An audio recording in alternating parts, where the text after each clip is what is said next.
Hello again, everyone. My name is Sable, and I'm your host of the Full Out Healing show and podcast, where I dive into my healing journey.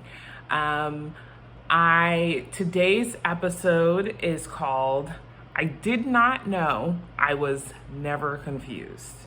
Okay, confusion, experiencing confusion was such a huge part of my experience within the context of an abusive relationship. And today I'm going to go into how I used to relate to that confusion, what I understand about it now, and what I hope and desire for me and for you, and anyone who relates to any of the things that I'm sharing in today's episode. Okay.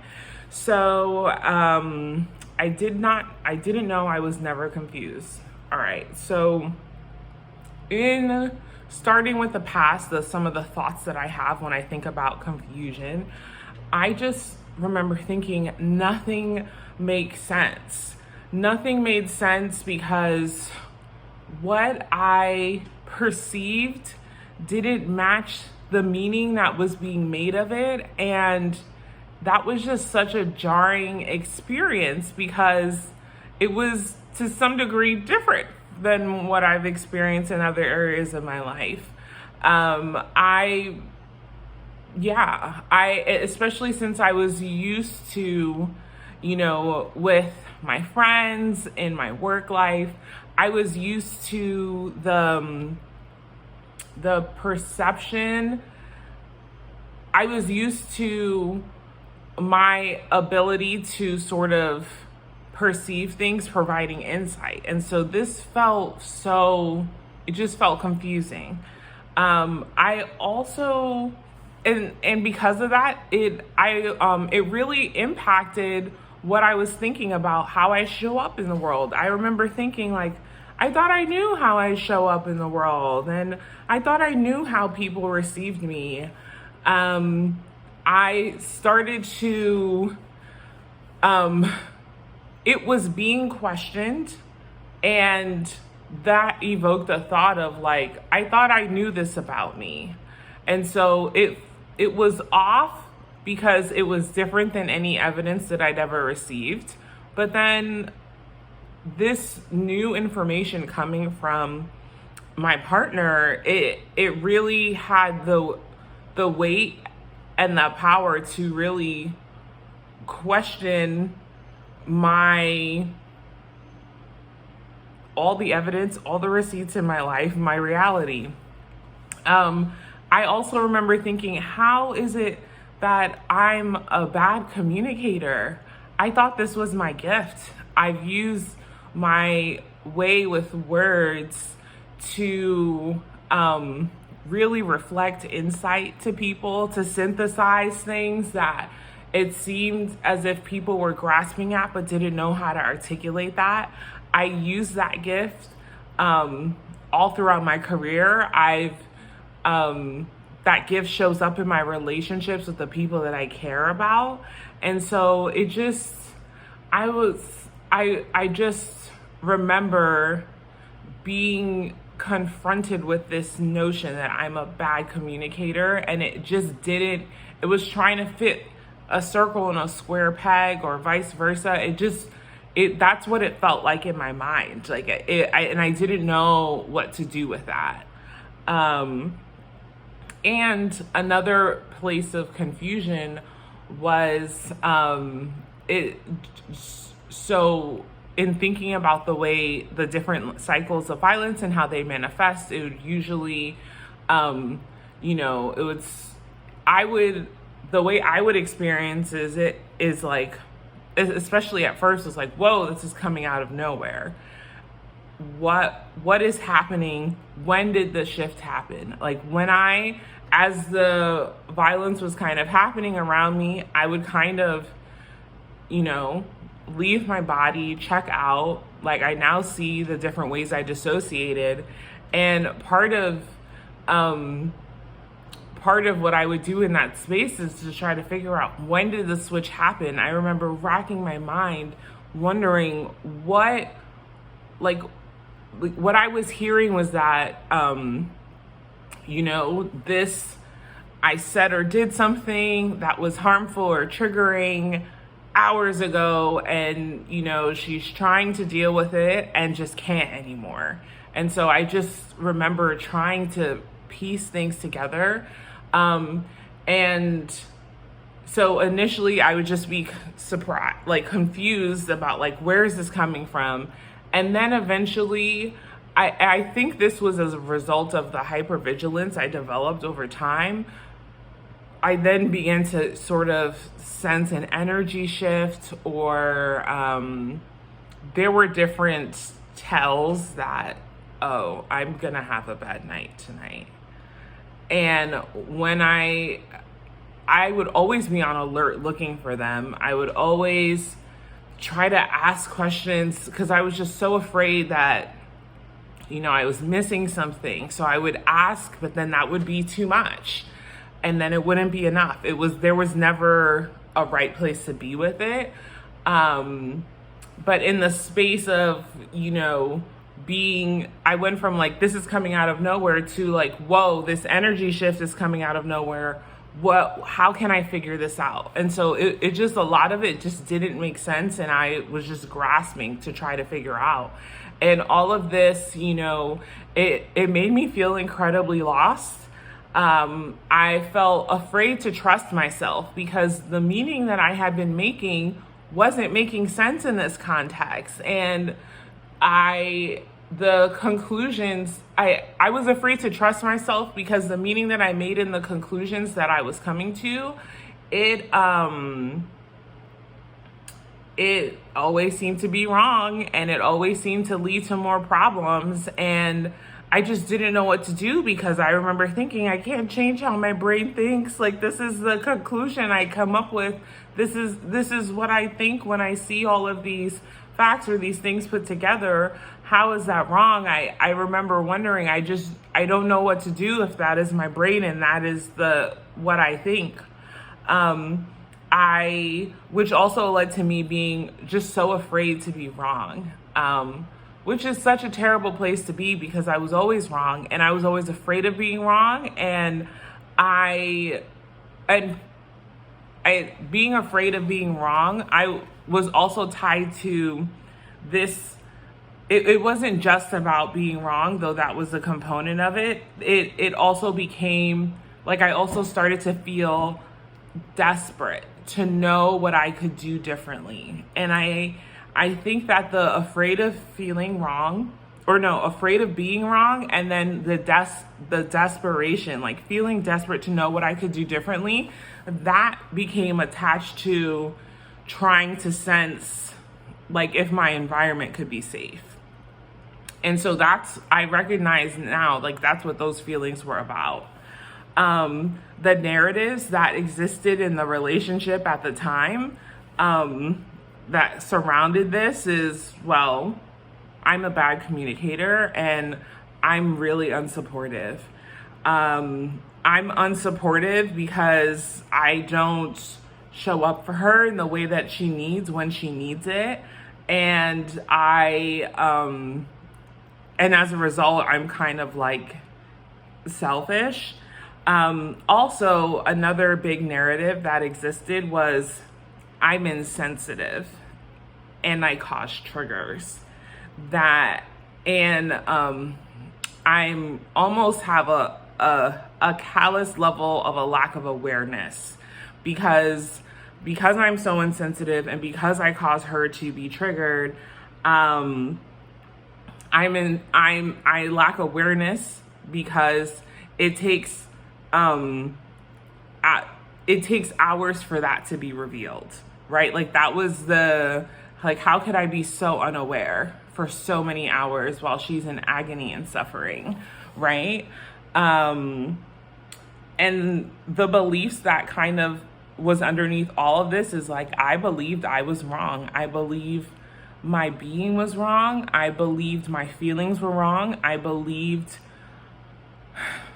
me existing was wrong. I believed taking space was wrong. I believe anything I said or did was wrong. Like I believed I was wrong at my core.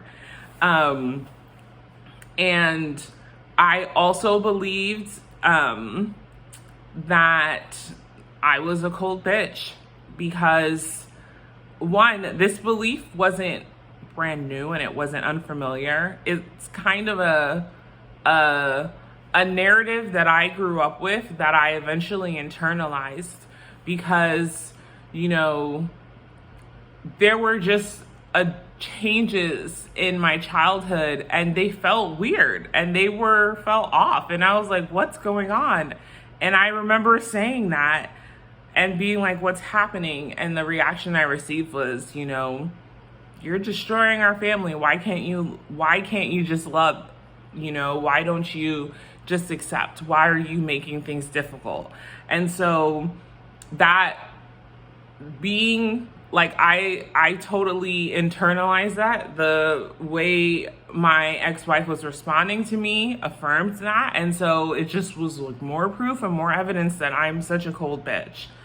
I also believed that I was insensitive because I started to believe I was insensitive. I think this was a new belief that took hold throughout the course of the relationship because I look back and it wasn't incompatible with how I understood myself, just based off of how I showed up in the world and with the work that I did with in education and in my friendships. And now being in education doesn't automatically give you certain personality traits. I can personally attest to that. But I mention it because of the way that I showed up and what it meant to me, and the way I just understood. I could just see kids as little humans that were struggling and growing and figuring it out, and I felt in such an outpouring of empathy and compassion for them. And it was actually, funny story, it was actually my first year teaching that really started my own healing journey and my own processing of my childhood and my lived experiences, because my first full year teaching, I taught second grade girls, and I absolutely fell in love with each and every one of them. I cared so much for those babies. I just felt an outpouring of love in my heart.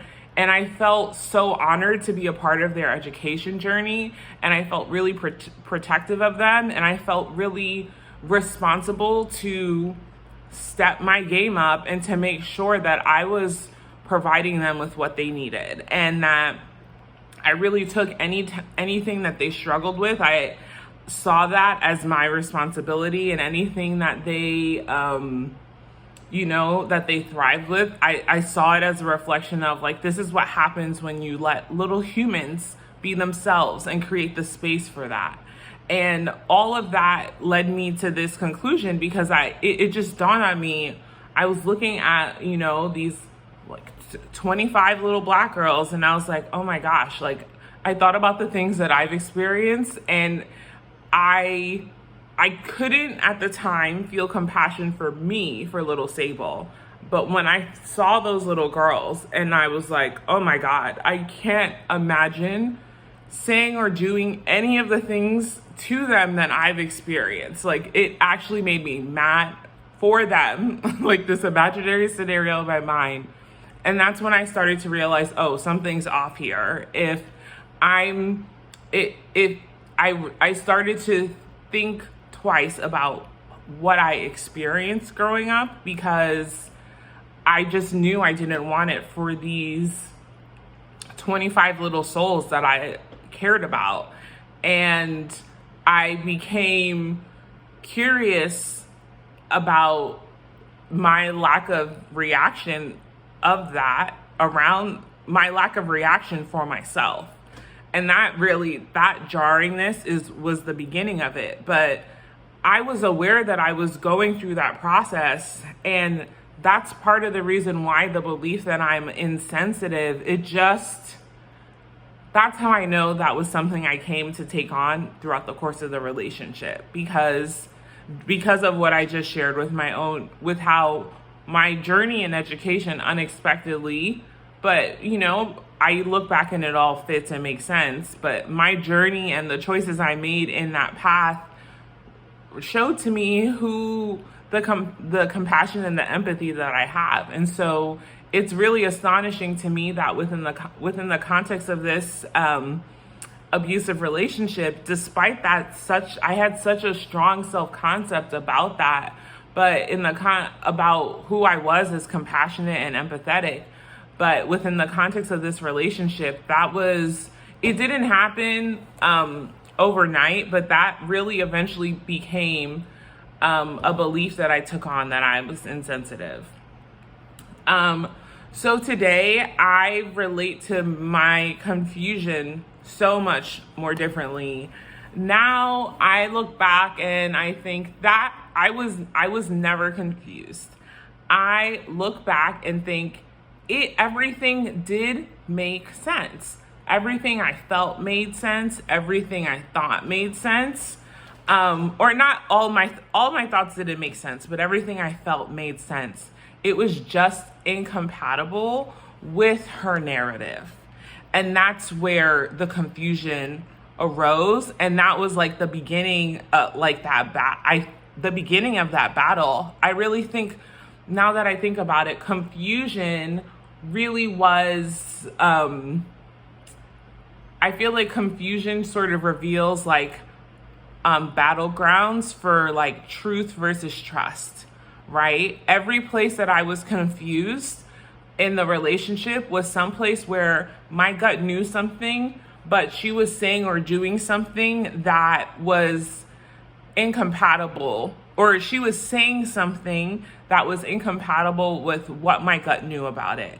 And that's really what the confusion was, right? And so I actually, hearing myself say this, I think, you know, a confusion test could be a great device for, not just even in abusive relationships, but in anywhere in your life, anywhere in my life that I'm feeling confused. I'm now thinking, wow, I'm not confused.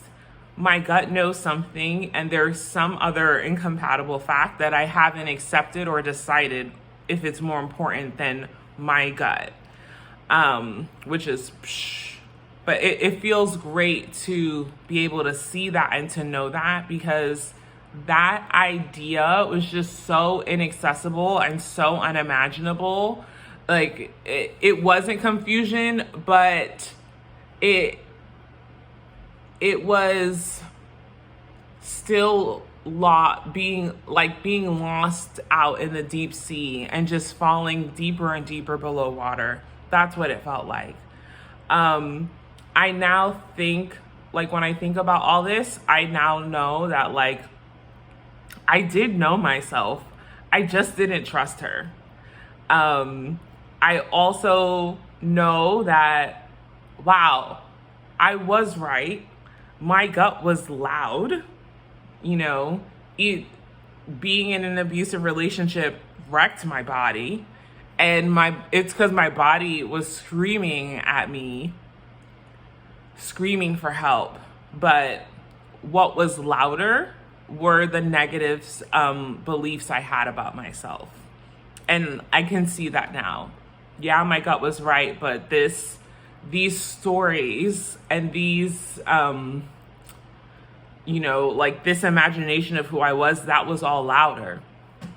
And, today that makes me I feel clear. It feels actually really good to be able to say that. It helps me release a lot of shame, because when I started to reflect on this, I was like, damn, like, what is there to be confused about? Why didn't you get this? Or all of those like negative thoughts. But when I think about it as like, oh, my gut was right, and this negative self-talk was louder, I can just be so much more compassionate with myself. And so that clarity leads to, like, feeling so clear, leads me to feeling so compassionate and forgiving of myself. I also genuinely I do feel sad for the version of me that didn't trust herself, that had such negative views of herself. Those were just such dark, dark times. And I just want to reach out and hug her. You know, it makes me think about that, the penultimate episodes of Drag Race, seasons, where Rue shows a picture of like the baby version of themselves and asks the queens who are in the semifinals to say something to their younger selves. And I just, it's giving, thinking about the version of myself that just didn't trust herself and had those negative beliefs. It's giving that energy. That's how I want to reach out to her and speak to her in that moment, which I also think is powerful that I'm calling on that, because Rue is asking the queens to do that at the height of the season, after they've accomplished so much and have gotten so far and are just technically about to finish and get the big accomplishment, but they've already accomplished, like they're already almost at the summit. And so it's just, I'm like real time processing, and I'm noticing that I'm relating to that in that kind of way, which feels really powerful. And it honestly brings me some relief and comfort, because these past few days has been a roller coaster of an inner world for me. And I'm like, it just helps me think, oh, you know, I got some altitude here. And of course, the last, I sort of alluded to this, but this understanding of confusion and how confused and also not confused I was, it also makes me feel really relieved, because I feel relieved. I feel relieved enough to forgive myself. Like, I feel relief around that self-forgiveness. And I also feel relief to know that, you know, the confusion was so deep. It brought me a deep level of anxiety and worry, because in order for everything that she was saying to be true, I literally couldn't trust. I couldn't imagine. I couldn't, in order for me to believe and accept everything that she said to be true, to really integrate her narrative, that meant that I couldn't trust myself ever. And even though I didn't know how to trust myself and I was afraid to, I also felt afraid of living a life where I could literally never ever trust myself. Like, it felt impossible. It felt unimaginable. And to some degree, it is, you know, it made me worried for my actual, like, what is this living of life going to look like? So yeah, having this clarity, it does give me a sense of relief, which I'm so grateful for. And yeah, this episode is well timed, because I'm sharing this piece of my journey, and it's kind of in real time, kind of like a double healing, because I'm recognizing all of the healing and all of the progress that I have made, and the act of doing that is putting some bombs on some sticky areas for me right now in the present, which I really am. I'm just, wow, I love it.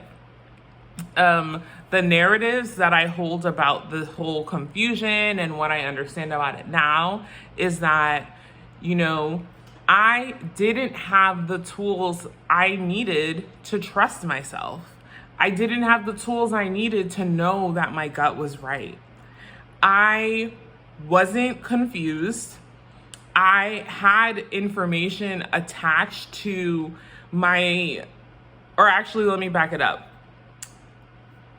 Knowing that I didn't have the tools to trust myself or to know my gut was right has made forgiving myself and having one, forgiving myself so easy, so much easier. And two, I feel a swell of compassion. Like, I don't even have to practice it. It just swells up in me. I just think, oh, that baby girl, like, she didn't have the tools. She didn't have the tools, you know? The next narrative I hold about this now is that I was not confused. What happened was I had information, I was receiving information that was I was receiving information where my ability to accept it and to integrate it was attached to my sense of worthiness and external validation. And that created an inherent conflict in my gut, because obviously my gut is right. My gut is here for me. She is on my side. And yet this narrative, the information about myself I was receiving from my ex-wife, it was attached to my receiving validation from her, getting proof that I was worthy from her, was all contingent upon integrating this information. And that is just an inner battle if you've ever fucking heard of one. And so I can really hold compassion for myself, because that is a deep inner conflict. And I also, that's also another layer of like, wow, was really another level of violence, right? For that to be at stake doesn't feel right. And it wasn't. But yeah, I can just hold space for myself for not knowing how to navigate that incredibly, I don't know, emotional violence, soul violent thing to sort of grapple with.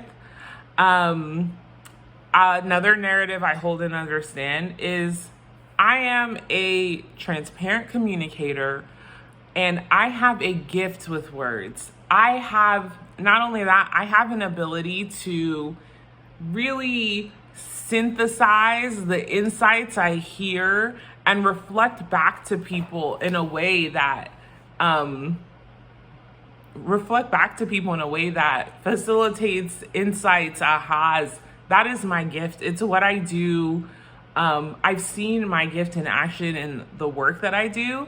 And I've seen my gift in action, you know, when I share in support groups and I validate other people. I validate what I hear.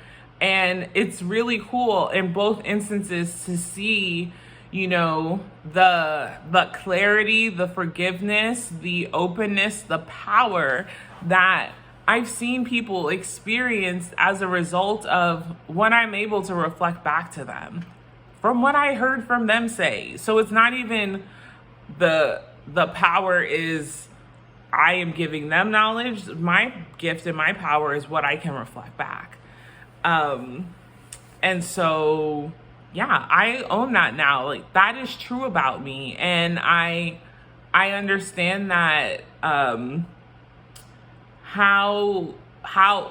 what is also juicy and wonderful about accepting this about myself as true is that when people around me react to that with an energy, with an anger, with resistance, it feels amazing to know that has nothing to do with me. And in fact, it is revealing to me something about that person that they might not ever explicitly say, which coming out of an abusive relationship in the realm of confusion is so empowering, and it makes me feel so safe in this world.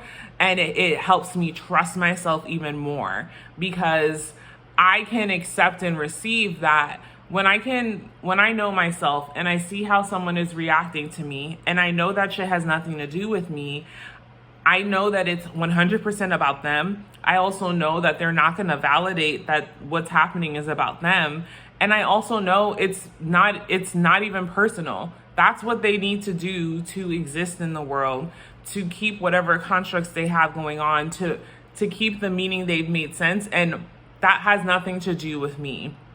But the beauty and the power of it is I now have this information and I trust it, and I can make moves that honor me, that honor my safety, because I have that information. I'm not waiting for them to agree. And trust and believe, the universe made sure I learned that lesson.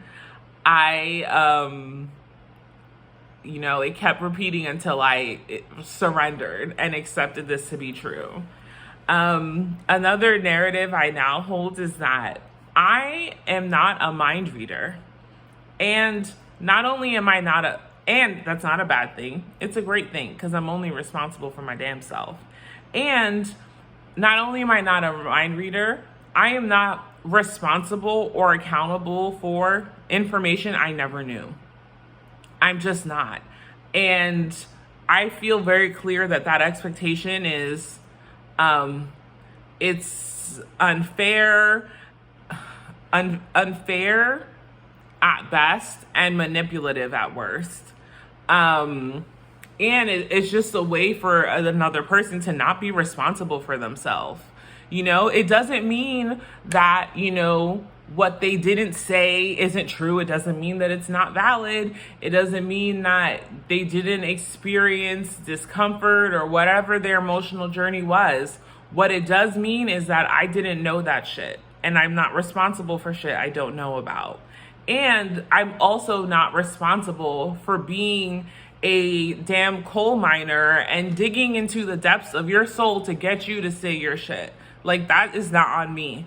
I know that I'm a courteous person. I know that consent and boundaries are really important to me. And I know that when I'm sharing space with people, when I'm doing any type of interaction, I always ask about consent and boundaries. And that's in line with who I am as a person, and that's what I feel responsible for. And that's what I do to be in alignment with who I choose to be. And it is what someone chooses to disclose or not, that's on them. And honestly, even if I'm in a space where I'm not asking about what are your explicit boundaries, what are you explicitly consent to if we're sharing space, it doesn't change the fact that other person is always responsible to speak to what their boundaries are. And I feel very clear about that. Which is great to have clarity on this, y'all, because it feels like such a victory.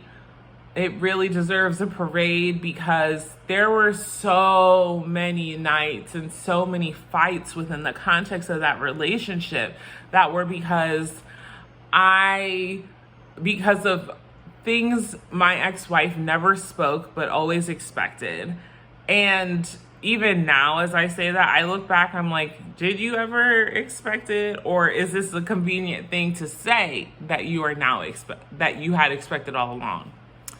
Who knows? I don't, and I don't care. What I do know, and I don't care because it's in the past, and I got what I needed from it. Like, I have my clarity and my strength, and nothing can take that away from me. I also now understand that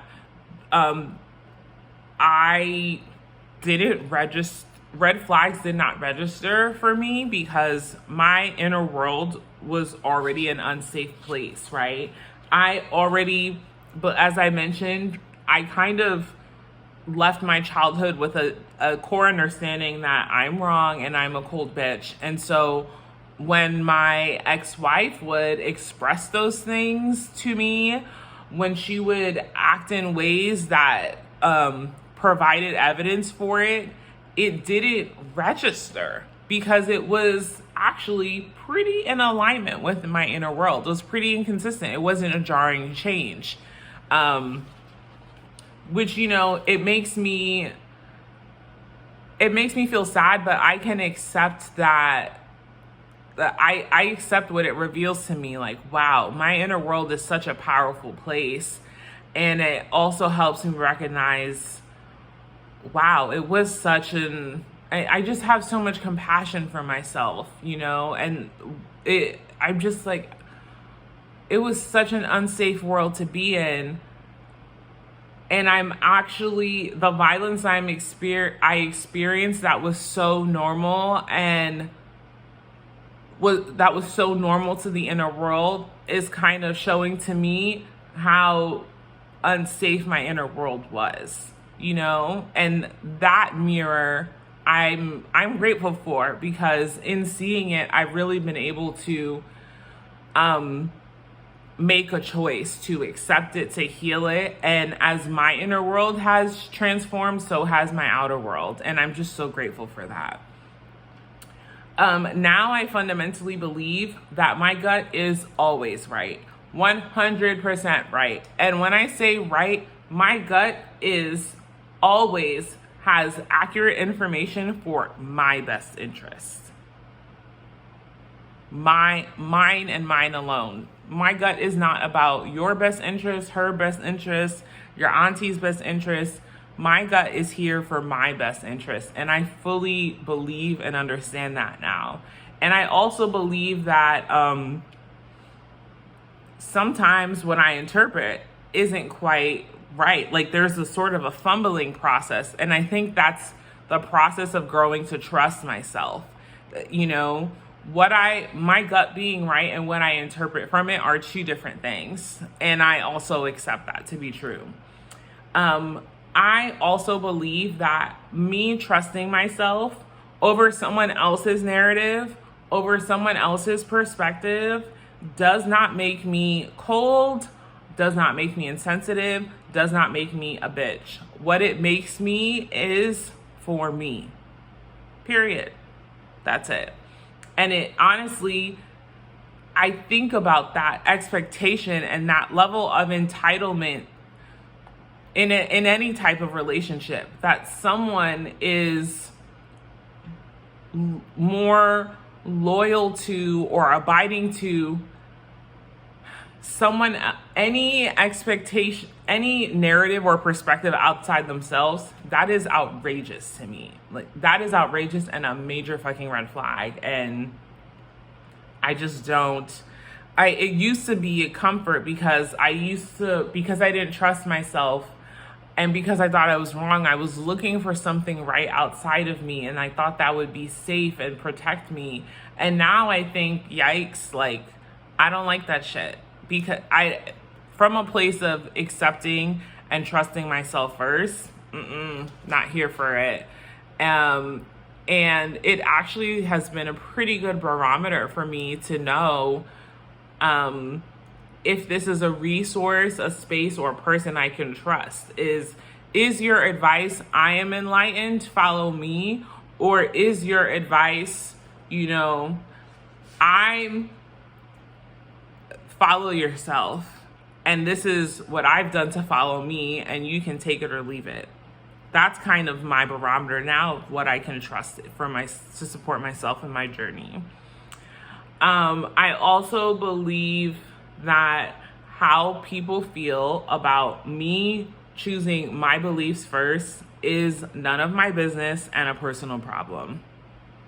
If you're mad about it, that's a personal choice that I have no control over, and something for you to work out between you and your higher power. I don't need to be involved in that upset. And this I'm very proud of, because it took me a very, very, very long time to release attachment to people's reactions to me doing what I needed to do. In fact, I feel like life brought me to my knees to surrender this, because there's just, it got to a place where I learned there is no way that I can show up for little Sable and take responsibility in her life and do what she needs to feel safe and protected. I I can't do that and care about what other people think and be responsible for them in their lives. Like, I just can't do it. And not only that, trying to do that is what really fosters so much scarcity, right? Because in fact, there isn't enough for me to do that for myself and another person. But I can sit in abundance when I'm only responsible for me. There's more than enough for me to take care of me and put me first. And, when I'm responsible for me, there is abundance. But when I try to be responsible for someone else before I am for myself, there's never enough. There's never enough time. There's never enough energy. There's never enough money.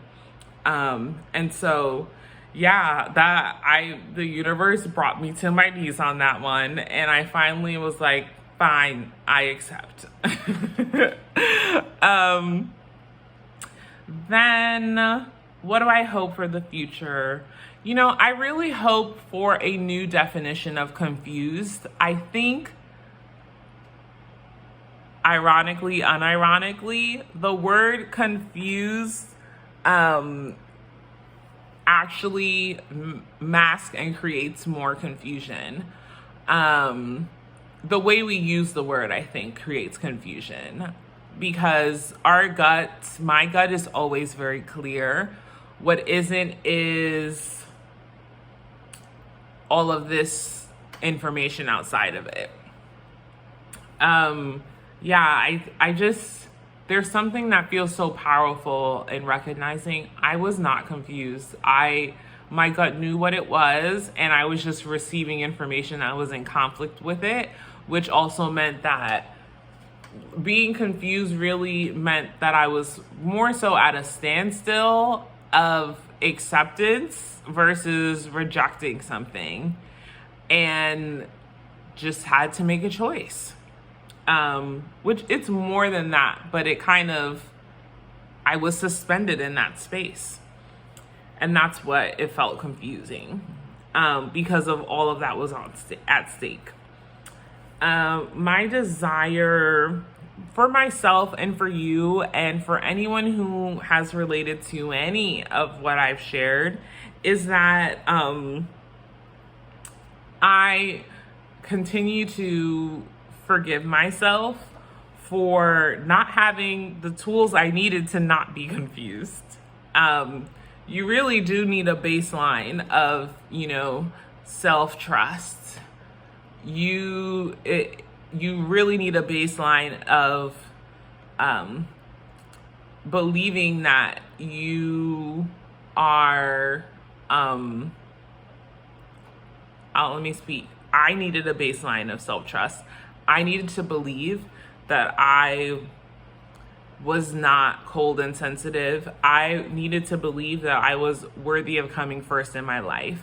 And so I genuinely did not have those things. And so it's my desire to continue to I've forgiven myself for not having that in the past. It's my desire to forgive myself for that in real time, for the aspects of my life that I'm still figuring out and trying to grow into and to manifest. I really want to continue to do that. And even more importantly, for myself and for you, I really desire grace on this path and journey to self-trust, because I think part of what has made these past few days a roller coaster of a world for me on the inside is I think I've forgotten to give myself some grace. I think I've forgotten to acknowledge where I am and where I've been, and I've forgotten to hold my own context for myself. And I understand that part of it is out of frustration, maybe impatience with divine timing. And also I felt confused because I felt this tension of, I really do believe in divine timing. I really do understand and know that I am okay, that I will be okay, and things are working in my favor. I fundamentally believe that. And yet I'm also holding this other emotion and fear and concern around this other thing in my life. And because it's incompatible. I need to have some journaling to do after this. But the more immediate fear and worry that I have about this thing in my life, is incompatible with my deep knowing and understanding that I will be okay. So that is a great note to end on, because clearly I need to watch my own video and really take heed of what I've offered to you, to myself. So yeah, thank you. That was episode number 12. I didn't know. I was never confused. I also hope that perhaps this episode helped you feel less confused, and help you start to discover the tools you need to trust yourself in whatever way you need to in your life. Okay? Thank you so much. I'll see you next time. Bye, y'all.